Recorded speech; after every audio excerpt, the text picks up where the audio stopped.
Nous sommes le 26 décembre 2019.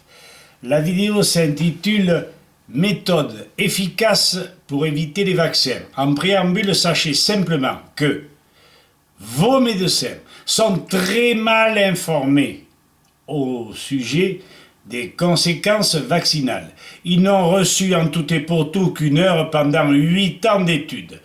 Et ils ne sont renseignés que par des gens au service des laboratoires, dont des gens qui ne vous diront jamais la vérité, bien au contraire. Alors à vous de jouer. Dès la naissance, envoyez une lettre recommandée avec accusé de réception à votre CPAM, que vous nous demanderez par mail à jacques.dodon@orange.fr. Dans cette lettre, il est bien noté que vous n'êtes pas contre les vaccins, mais que vous voulez toutes les garanties nécessaires, comme pour l'achat d'une voiture. Vous achetez une voiture qui vaut 100 000 fois moins qu'un enfant, et on vous donne un certificat de garantie en bonne et due forme. Vous n'êtes donc pas contre les vaccins, vous envoyez la lettre, vous voulez les garanties nécessaires par les divers tests biologiques. D'ailleurs, mentionnés sur la lettre, vous n'aurez en pratique jamais de réponse. Pour eux, c'est trop cher. Ils sont gonflés. Sans réponse, faites valoir cette non-réponse. Évidemment, lorsque vous serez ennuyé par une sage-femme, par un médecin ou autre. Durant cette période qui va durer vitam aeternam, étant donné que vous n'aurez jamais de réponse sauf exception, nulle crèche, école ne peut refuser l'enfant. Si refus, faites venir avec vous un témoin non apparenté, n'est-ce pas? Vous avez au préalable pris un complément d'assurance juridique vis-à-vis de votre assurance pour faire face au procès éventuel, parce que ce sont tous des dégonflés. Après avoir fait lire les 2 documents que nous vous enverrons, témoignage de l'hécatombe des enfants handicapés vaccinés, 640 000 sur 800 000 en 2016, document qui a été tiré du livre d'El Carod, Nutri des toxicologues, et du professeur Boydalé, de l'association Stélion à Genève. Et document irréfutable d'un ancien chef de laboratoire bien plus important que celui de Pasteur. Document donc irréfutable sur la nocivité des vaccins. Les responsables ne pourront qu'être impressionnés et ne devraient pas vous refuser l'admission de l'enfant.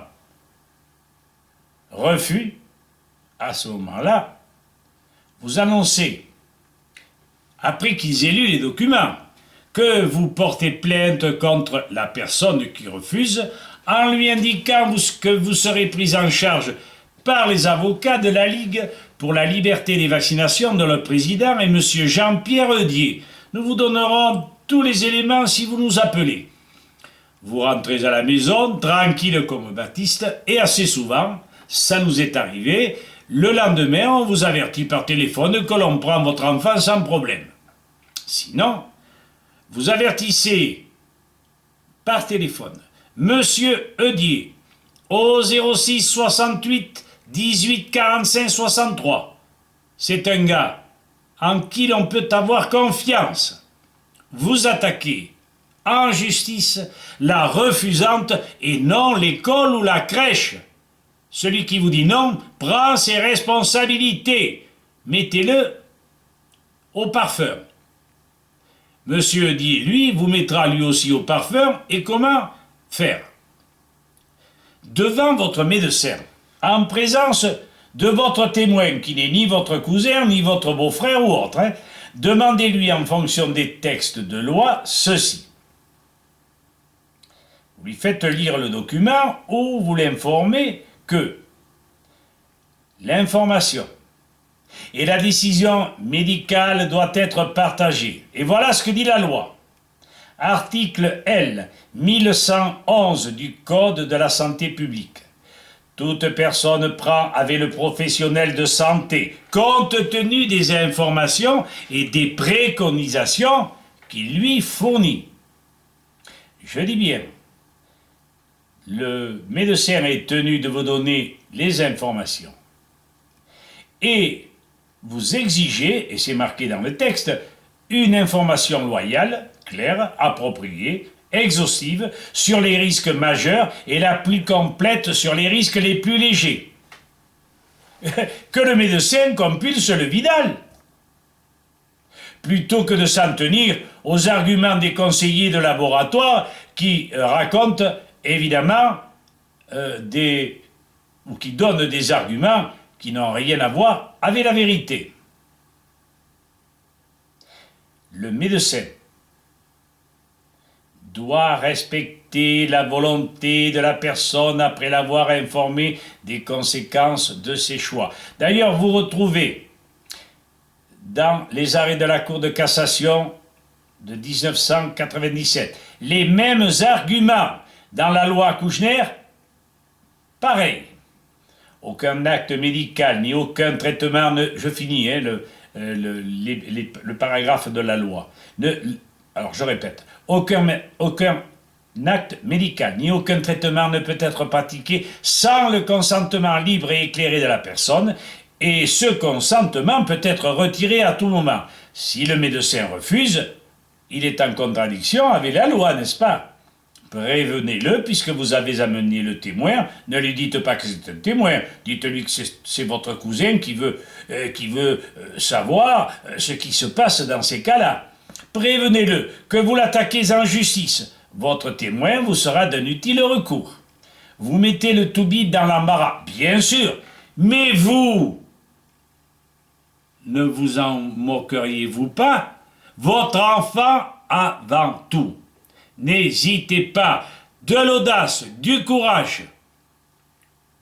Votre médecin après votre enfant. Une mère défend sa progéniture, et de toute façon, si le médecin prenait le temps, il verrait la nocivité des vaccins. Le Vidal est là pour ça. Et ce qu'il y a dans les boîtes de médicaments, j'allais dire, dans les boîtes de vaccins, écrit en tout petit, il y a les risques secondaires, mais ils n'en tiennent pas compte. Alors, dans un monde de mensonges, soyez, maman, la vérité. Pour tout renseignement, appelez le 04 92 67 05 48. Vous serez dirigé sur nos médecins. Vous savez, moi, je n'ai pas peur. Je peux risquer quelque chose, mais quoi? À 80 berges, ils ne vont pas me chanter Manon. J'en ai vu d'autres, et je puis vous dire que je ne suis pas prêt de lâcher. À bon entendeur, madame, monsieur, citoyen, je suis à vos côtés, et la Ligue aussi. Merci de nous avoir écoutés.